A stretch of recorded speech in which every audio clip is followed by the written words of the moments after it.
What does Europe want? What does it want when it comes to China? France's president landing in Beijing, his first post-COVID visit there. Emmanuel Macron, accompanied by the European Commission president, who last week went on the offensive over which he termed unfair trade practices and Xi Jinping's backing of Russia's Vladimir Putin.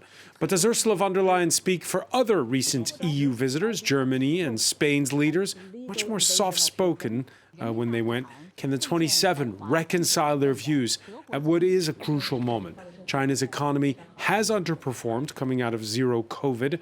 We'll ask why. Does the West do as Joe Biden asks and decouples with the nation that acts as the world's factory? Or does it engage, as Macron wants to do? For France, it's quite the diplomatic tightrope. The French are NATO members with overseas territories and security interests that run rival to China's in the Pacific. But they also want to redress a growing trade deficit with Beijing. On that score, we'll ask what a slowing post-pandemic Chinese economy means for Europe and for the rest of the world. Today in the France 24 debate, we're asking if it's Macron in the middle when it comes to China. And joining us is economist Jean-Paul Chang. How are you? Fine, thank you. We also want to welcome a former Beijing correspondent for the French news agency AFP, Pierre-Antoine Donnet. Welcome back. Thanks a lot. And we welcome back from New York City, Zhongquan Liu, political economy fellow at the Council on Foreign Relations. Good to see you. Thank you for having me. The France 24 debate, where you can join the conversation on Facebook and Twitter, hashtag F24debate. Yeah, nothing like a road trip to get away from it all.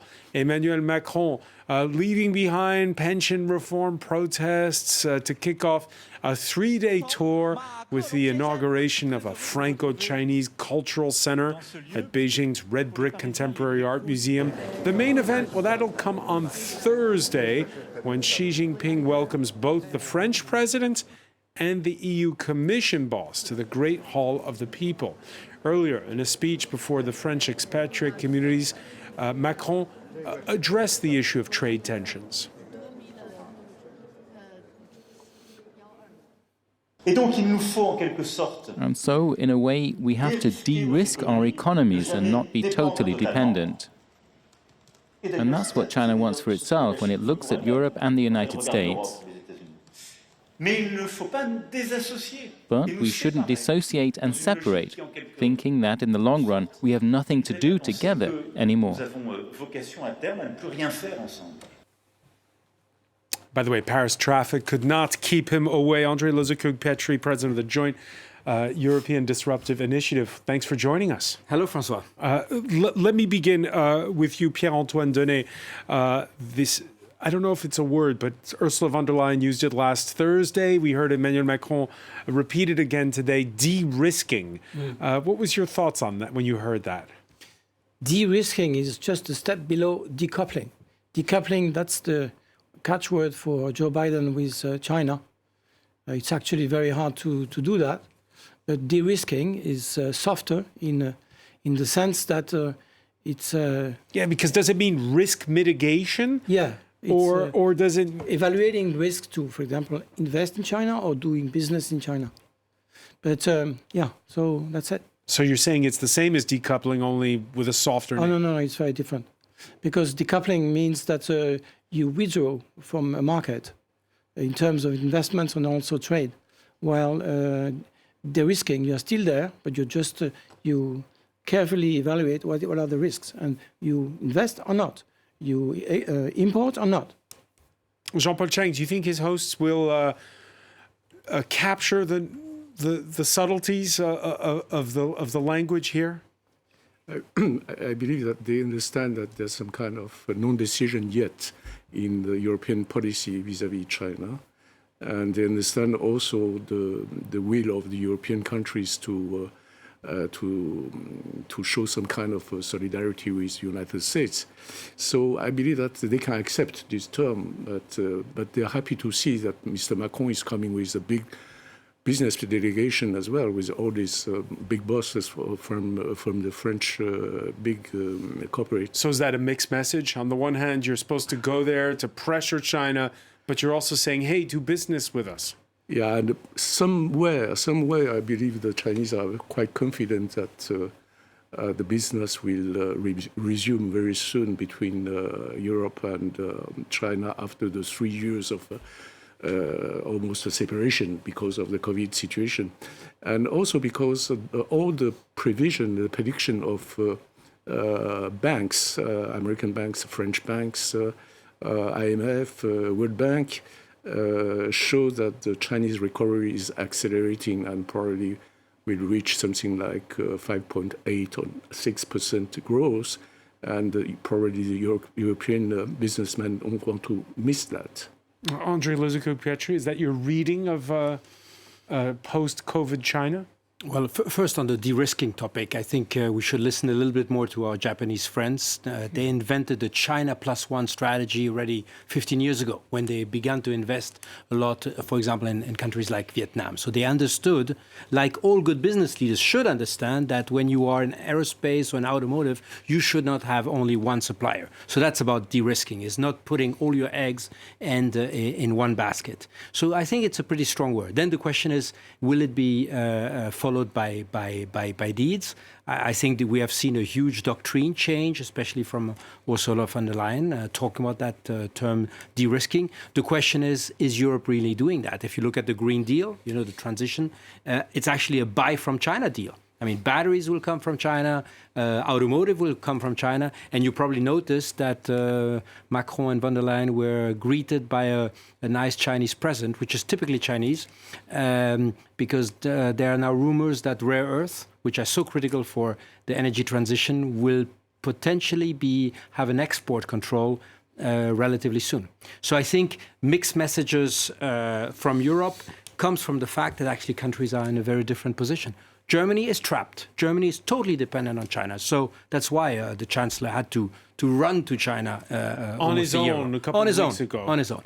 I would say France a bit failed this China strategy in the last 20 years. Yes, we have 2,000 companies, but our exposure to China is very limited because many of the joint ventures, think about distribution, think about even nuclear, did not end very well. We did not do as big business as we hoped to do. And last, on the mixed message, I'm a bit surprised. This should have been a very political, very geopolitical trip. And we see these 53 CEOs craving for business in China. I think the Chinese will play that card very well, showing that, guys, you need to know what you want. Of course, Zhang Liu, one can only wonder what will happen behind closed doors. I would want to take a step back and go back to the earlier question with regard to de-risking versus decoupling, and that probably is also related to what is going to happen behind the doors. And I would say, if we look at the message coming out from Chinese ambassador to France, as well as China's domestic messages, I would have to say, hope with regards to President Macron's visit to China is actually pretty positive. Like Chinese ambassador to France is saying that this is a good opportunity to reset China's relationship with France. And the message is pretty clear. If we think about bilateral trade, but is that just politeness? The kind of thing that diplomats always say. Well, yes and no. Yes, in the sense that you won't want to start a visit with face-to-face,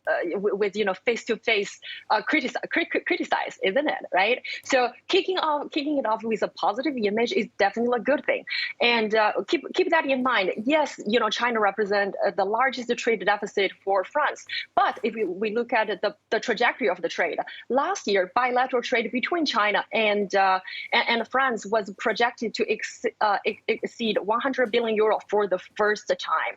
And if we look at the investment side, actually the imbalance part really comes from China's limited exposure in terms of investment in France. So from that perspective, I do think this could be an opportunity economy-wise for France and China to sort of a reset. And related to that, reset is part of the de-risk agenda. And following up from Zhong Yuan's point, to hear the locals tell it, the French are always welcome in Beijing. I hope that China and France will have deeper exchanges and cooperation.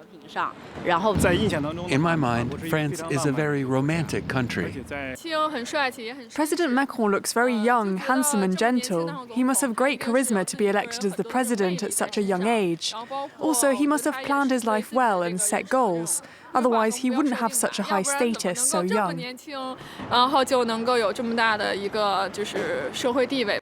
Is that really a compliment, the way she says it about the French have such a young president? Is No, I believe it's sincere. I mean, they are impressed by the young age of Mr. Macron. And no, I believe in general, I mean, France has always been favorably viewed in China and better image in China than the opposite, you know. So we forgot. because we have the stereotype of being romantic, but also of being arrogant. No, I mean, I don't think that spontaneously the Chinese public opinion has a bad opinion of France. That's true, I tell you. They didn't spend the past 3 years to vilify France. You know, so we don't realize, because for 3 years there have been no exchange except the political speech in abstract. But even in this field, you cannot find many blame put on France by the French or by the Chinese media. Pierre-Antoine Donnet, it's incredible because when we think about it, the way things used to be, the fact that the Chinese tourists are only now starting to come back here to France, it shows just how much, again, that relationship has changed over the years. Well, certainly there is a great interest of the Chinese people on France, that's for sure. But let's talk about the so-called reset. I think there won't be any reset of the trade relationship between the two countries for several reasons. One is that since last visit of Mr. Macron to Beijing, China changed, European Union changed as well. On China's side, there was the COVID and the zero COVID policy, which was a disaster. There was this 20th Congress, where we saw President Xi Jinping in his speech talking about national security 60 times and talking about economy only 3 times. And also, the other thing is that there was this balloon stuff, which exploded in some respect. And You're talking about the surveillance balloon that the Americans shot down. Yes, this stratospheric balloon, which was actually shot down by the U.S. Army. That also was a kind of step marker. I mean, the West realizing that something is going wrong. Now on the European side, But they didn't just decide, they didn't just discover. You remember at the beginning of COVID, the French finance minister was giving speeches all the time saying how we're over-dependent on Chinese goods. Right. But yes, absolutely. So on that topic, Mr. Macron going there, he has prepared his visit very carefully. He's not alarmed. It has been said that Mr. von der Leyen is also going, and they are sharing the charges, what to do there.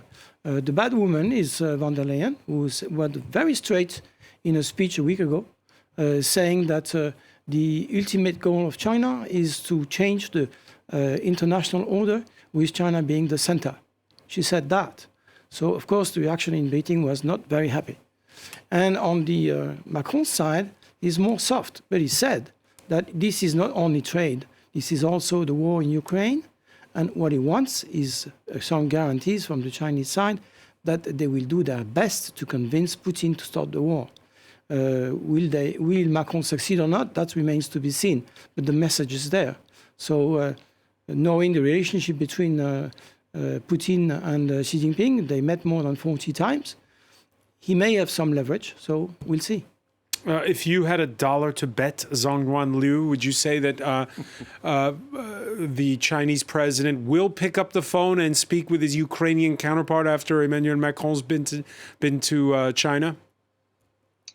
If I have $1, I would not bet on that. But I would bet President Xi Jinping would prioritize China interest in the sense that he would stress, yes, he would want to play a constructive role in persuading both sides, meaning the West as well as Russia, for a peaceful negotiation. And probably that's as far as he would go. I do not think he would want to take any individual or any country's suggestion or advice to persuade Putin for a cease war or a change of action. And the reason is two-sided. The first is the first part is, many analysts have also argued this, which is China does not necessarily, or Xi Jinping himself does not want a weakened Russia or a weakened Putin in terms of the shared interest between China and Russia for the development of a more diversified and multipolar world. And then secondly, the financial development between China and Russia and other similar minded countries with regards to diversifying or weakening Western coercive financial statecraft is also very much to the point. And we've seen this happen between China and Russia, between India and Russia, or from that perspective, from a more multilateral perspective, Saudi Arabia's interest in joining Shanghai Cooperation Organization, Saudi's interest in joining the BRICS, as well as China and the BRICS. So for that matter, Total and CNOC also reached a deal. They're in terms of LNG, in terms of liquefied natural gas export, it is going to be settled by in terms of renminbi. So from that perspective, that is actually that's a very important reason why a lot of Chinese observers as well as commentators have high hope for this trip. But then again, hope can be high, but when we are doing a reality check, exactly as our other panelist says, there is only how much that both sides can go with regards to shared economic interest or financial interest.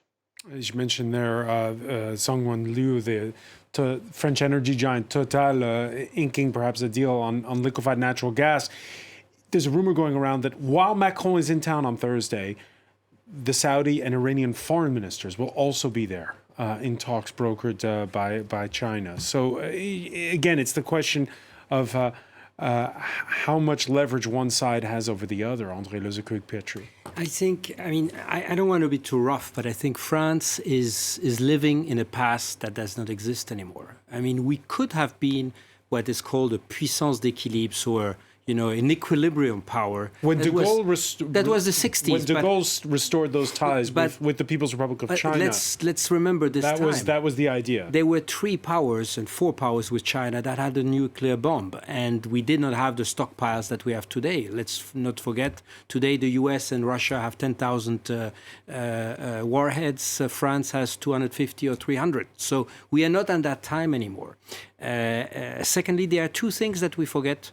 In the word Taiwan, which does not seem to appear, and a lot of observers, especially in the military circle, in the US at least, consider that what is happening in Ukraine might be a preview, and the Chinese are watching very carefully what's going on in regards for Taiwan. And the second thing is what you mentioned, is that at the time we're speaking, China has emerged in just in a couple of months, a huge foreign player in the Middle East. The Middle East, which is the center of strategic interest of the US, of course, but also of Europe because of its fossil fuels. And they managed to do something which seemed to be impossible just a year ago, which is to bring ties together between the 2 enemies, which are Saudi Arabia and Iran. So I think that we are dreaming in this world where we think that a single power like France can have an influence.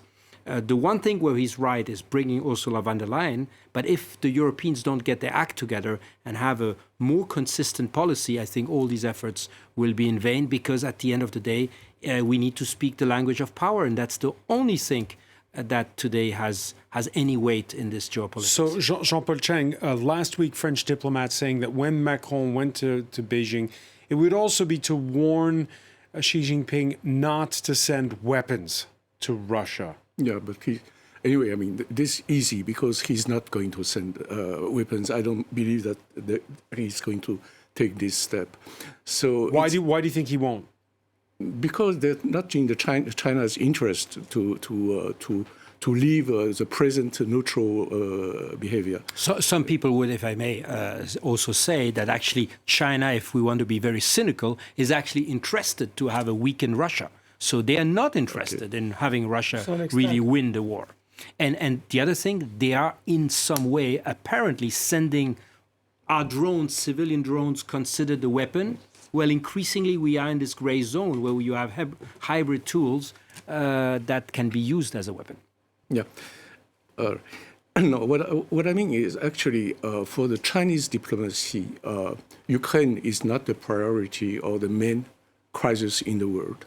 And China is paying much more attention to the French attitude in the way that France is making the step to reset somehow the relation with China again.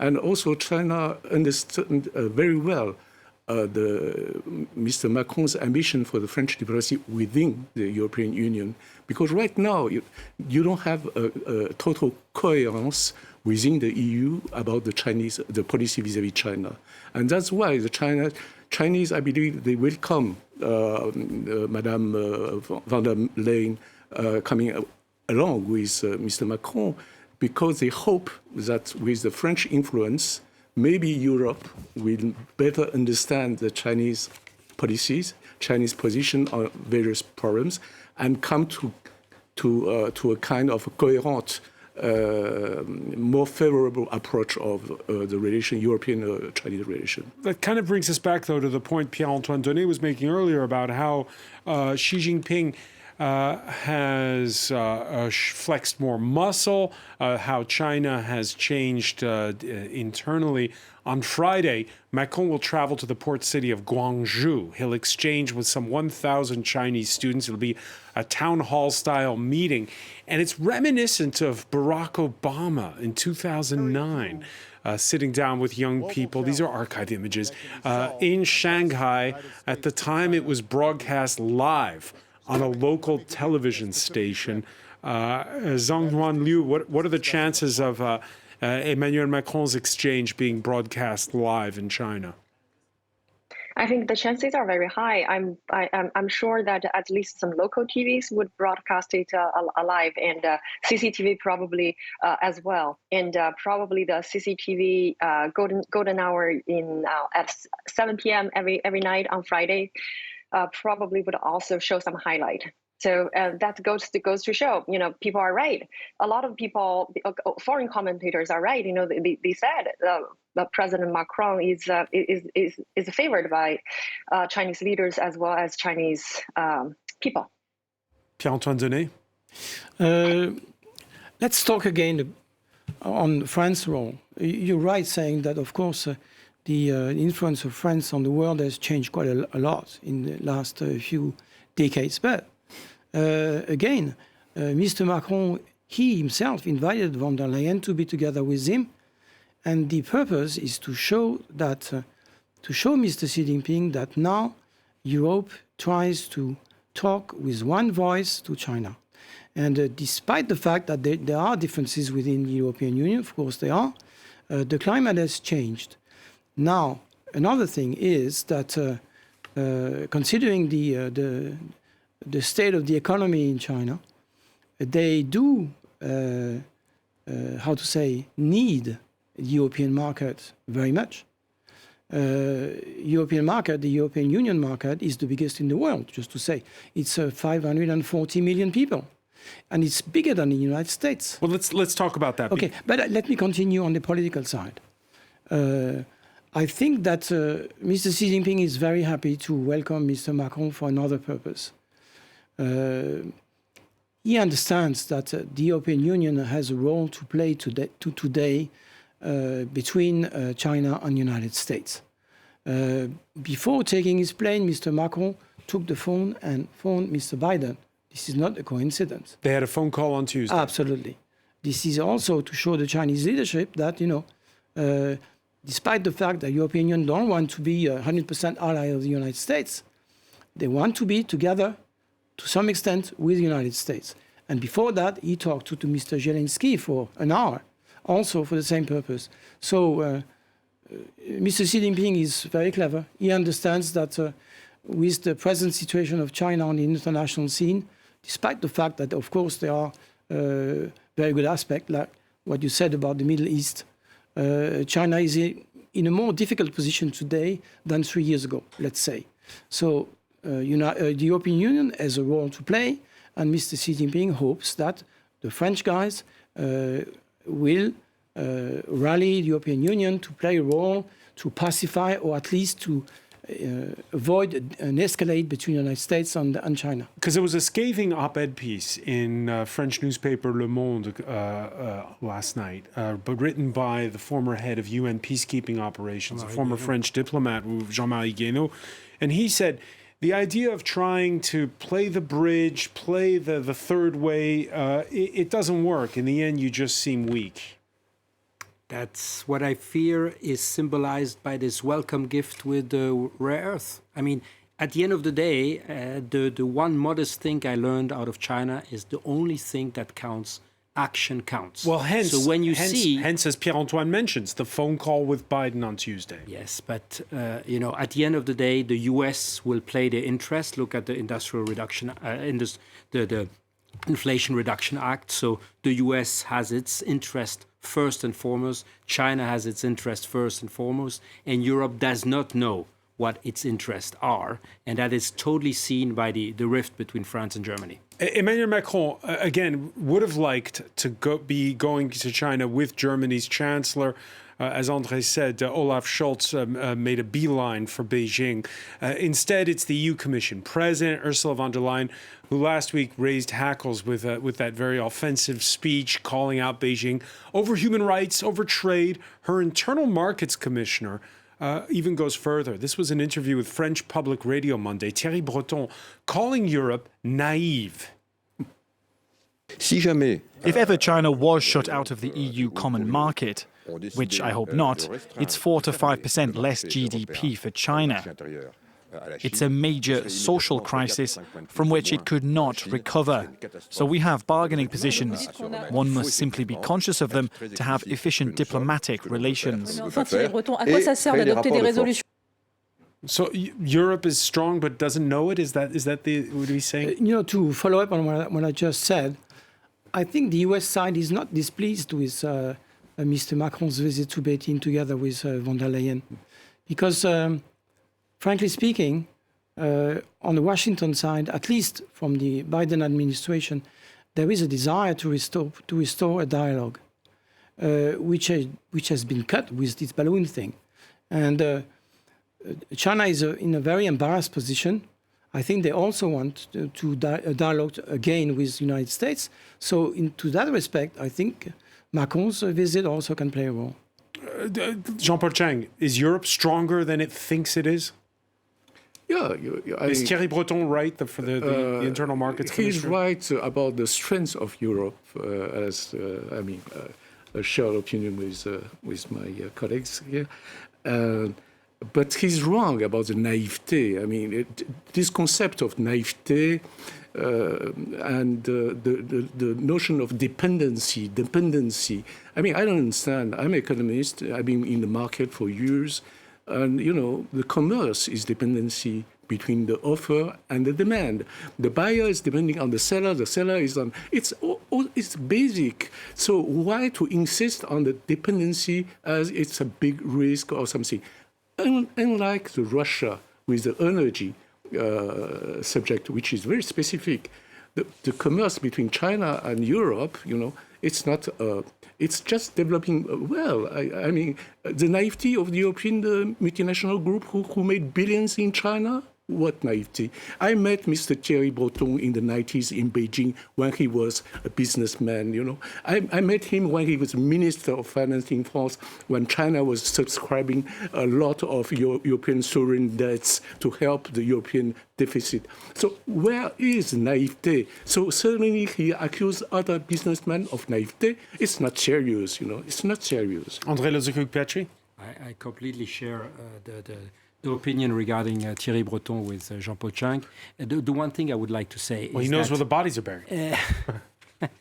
The one thing I would like to remind is that first, China has changed in the last 5 years. Xi Jinping has clearly put ideology on top of commerce and of economy.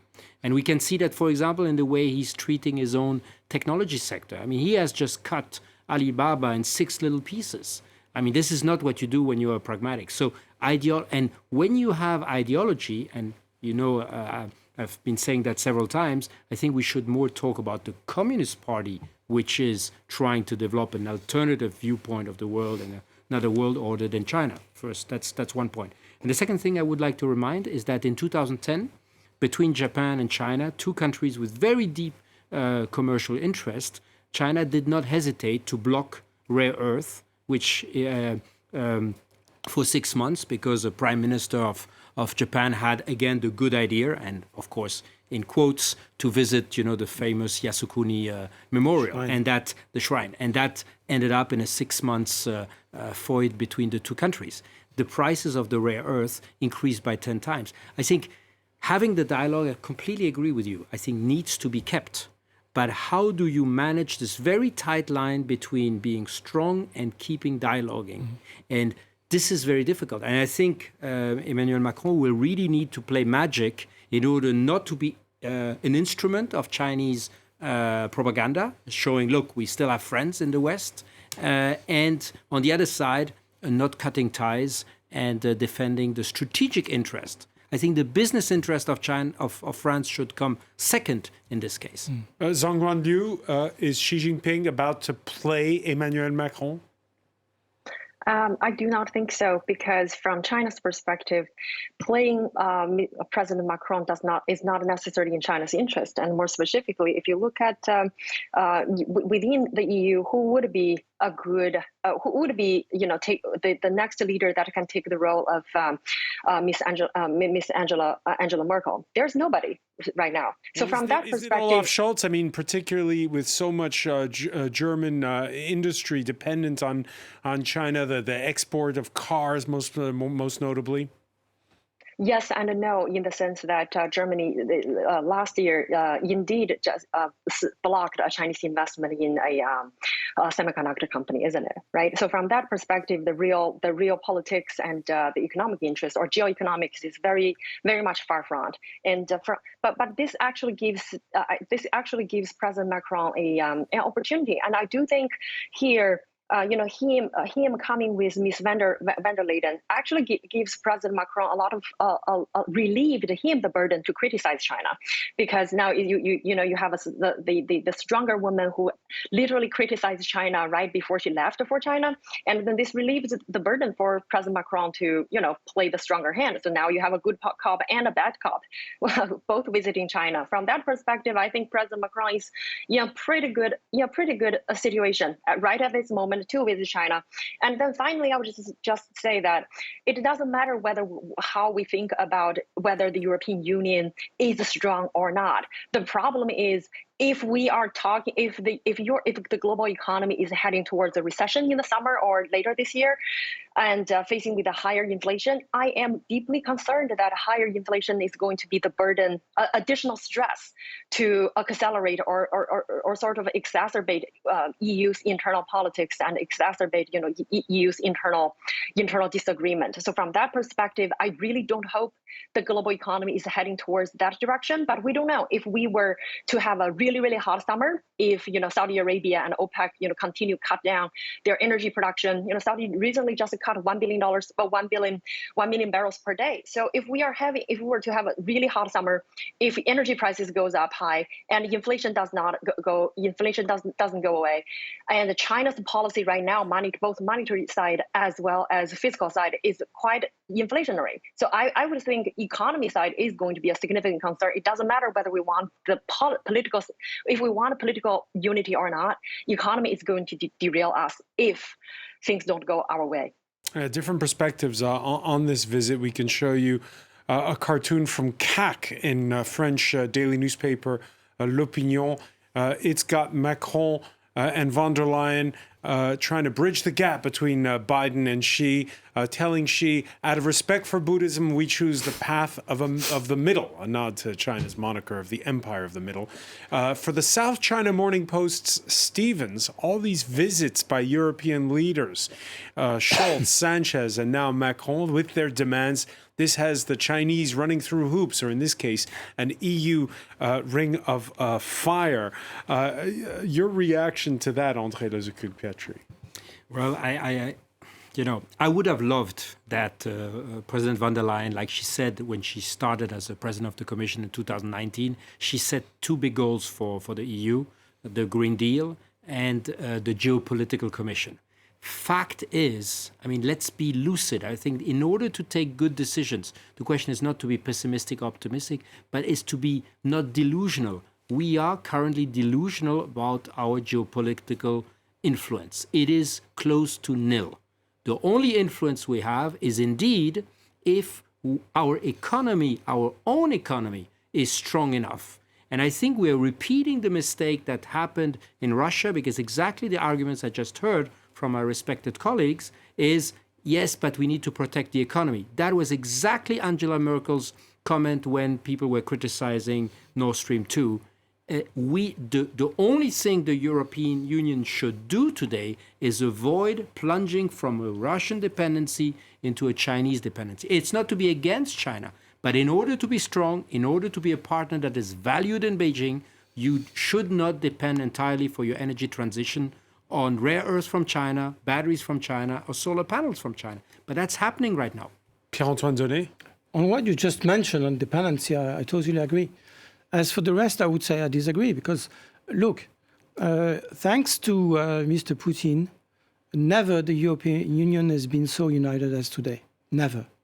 So, also, thanks to Mr. Putin, never the NATO was so strong as today. With a new member. And there is one topic we didn't discuss, it's Taiwan. And this is also part of the visit. Mr. Macron said that he will not address the problem unless it's raised by his counterpart, Mr. It's important because... But yeah.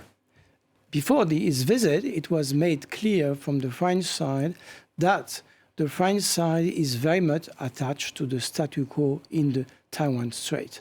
So this is also a very strong signal that France, together with other European countries, wants peace to be remained there, despite all the tensions that are rising today.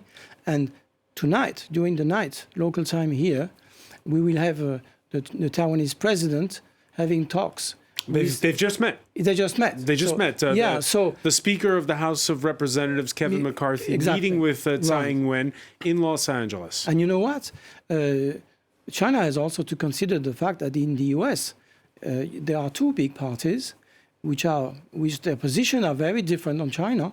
The conservative one is very anti-China. So for Mr. Biden, it's not so simple. Is it that different, though? Because this was a bipartisan meeting. Yes, it is. But Mr. Kevin McCarthy is really strongly against Mr. Xi Jinping's position.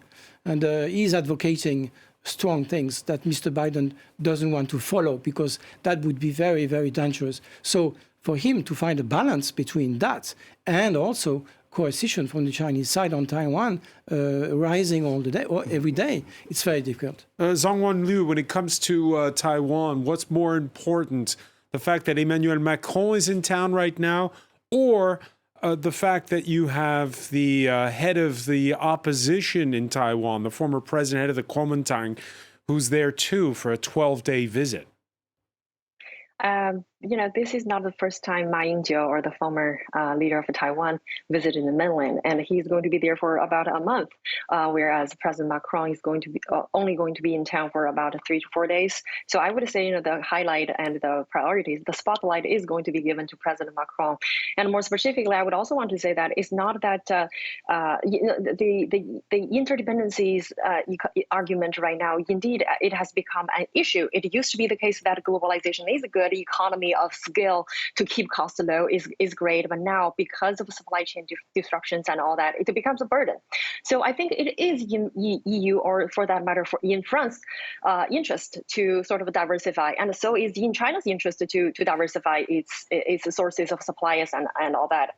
However, in that mutual diversification, trying to find backups, trying to hedge against each other, in that particular framework, I do think there are three areas that France and China can advance cooperation. And those three areas would be climate change, sustainable development, and water issues.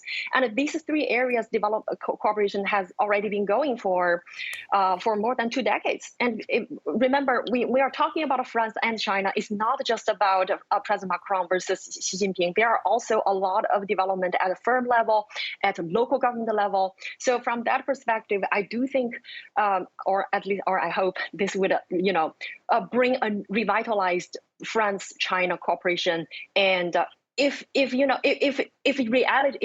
coming out of this message, if coming out of this meeting, it means that there are going to be renewed cooperation, that is going to be a tremendous success. Yeah, well, so there's two Frances, right? There's the one that wants to engage with China on this issue of climate change, and trying to curb our carbon dependencies.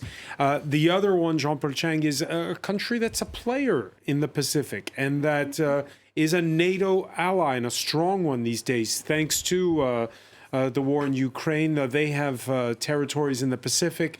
In that respect, you can't really do a balancing act when it comes to Taiwan. Taiwan is far away from Nouvelle-Calédonie. I mean, I believe that there is no immediate danger of conflict, geostrategic conflict between France and China. We have this problem of Taiwan, of course. It's a problem of solidarity with American position, or the definition of so-called the democracy camp against the autocratic camp, etc. But I don't think that it will be a subject of discussion between Macron and the Chinese leaders. But I agree that with all these uncertainty factors in the economy, inflation, etc., there's a lot to be discussed between the Chinese and the French, and the Chinese and the European. André Lezuc-Pietri, before we go, Macron meeting with the French expatriate community, and the French expatriate community has experienced the joys of zero COVID over the last 3 years. That is draconian rules in places like Shanghai. And it's about as well what kind of model we want for the planet, right? No, absolutely. And I think we saw with the zero COVID that politics was going above everything. That means at one point it was not possible, even if everybody was showing that zero COVID began to be an illusion, because it did not prevent the spread, especially of the Omicron variant. We kept with this very, very harsh and with these terrible images of families being separated. So a lot of kudos for the expatriates who stayed there. Does that mean a lot of French people just won't do business anymore in China? Well, I think that I remember the time where I was there, 2007, 2008, and then the years after. I mean, China was the place to be. It was the place where interns wanted to do their internships, where expatriates, the most high-flying expatriates in big companies, where entrepreneurs were trying their luck. Today, it's extremely complicated to find in big companies people who will go there. And on top of that, companies also realize that they need to localize, because increasingly with this split in the value chain, you begin to have these strategies called China for China and Europe for Europe. So you basically split the value chains, but also the people. I would like to add just one point on what you just said, which is very interesting. I kind of disagree. I mean, yes, Ukraine put Europe together, but who is defending Europe today? Let's also not be delusional. And I don't like it. I worked on European defense policy at one point in my life. It's NATO. Without NATO, without the US, there would be no support. Europe is absolutely not able, except the very brave Poles and Baltic states, to really support militarily the Ukrainians. So let's face it, it is NATO that is today the European defense policy. And the last point, What would have been French even have more... just done historic jumps in their defense budget over the next 7 years. but Germany with- as well. Yes, the defense budgets, yes. First, in Germany, the joke is, yes, they announced 100 billion more, that famous Zeitenwende, but very little of this money has begun to really flow. So the Germans are announcing, but the question is it going to be implemented? And the second point is, it would have been even more symbolic, not just to have Ursula von der Leyen, which I would say is a named... it's a top bureaucrat, I would say, of the Commission. She's the president, yes. It would have been to take, for example, the president or the prime minister of Lithuania, which is a country which currently is suffering from economic coercion from China, to bring it, to put a strong message. We want to work with China, but we will never compromise on our values. That's, I think, is the way also you get your message through. And that will be the final word, unfortunately, because we're out of time. André Lezuc-Petri, I want to thank you. I want to thank as well Pierre-Antoine Denet, Jean-Paul Chang, Zongyuan Liu for being with us from New York City. Thank you for joining us here in the France 24 debate.